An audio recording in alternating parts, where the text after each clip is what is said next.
It's a shame Israelis don't hear what senior Hamas officials have been saying in recent days. If they did, they might feel a bit more encouraged and argue a bit less.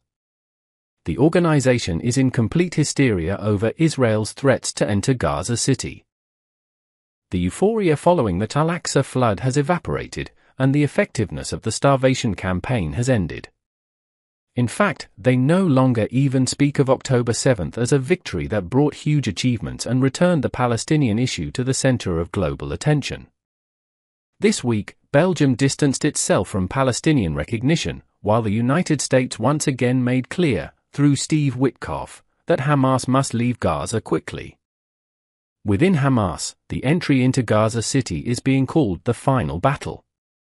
In their view, every country has abandoned them except Yemen. Iran has stopped its support, and even the Qatari money that stirs debate in Israel is, from their perspective, proof that Doha too has abandoned them.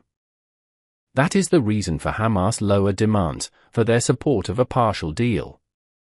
Entry into Gaza City, as Hamas sees it, could seal their fate entirely. Total surrender and the return of all hostages, however, is not on the table, since for them that would be the final nail in the coffin of Yahya Sinwar's vision.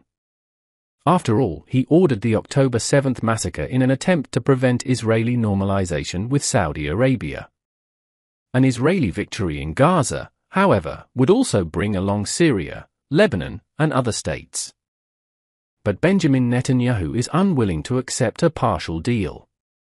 This leads to two related questions. First, is it better to wave around the threat of entering Gaza City than to actually carry it out? Perhaps the threat of conquering the city is more effective than the slow, costly reality in terms of both human lives and international legitimacy. Second, could this be an Israeli deception tactic? Maybe it's a sophisticated way to force Hamas' hand. What happens if, fearing an IDF takeover of the city, Hamas agrees to release more hostages in a partial deal? Time and again, there are hints that between the two options, a partial or full deal, lies an entire spectrum.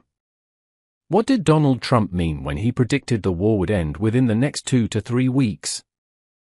Is it tied to talks with the Gulf states?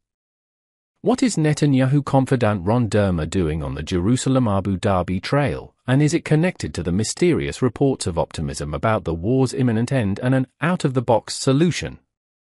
The feeling is, by way of comparison, similar to the weeks before the Abraham Accords, that something big is brewing in the Gulf. It's just not clear whether it will be ready before Israeli tanks reach Palestine Square. Amit Segal,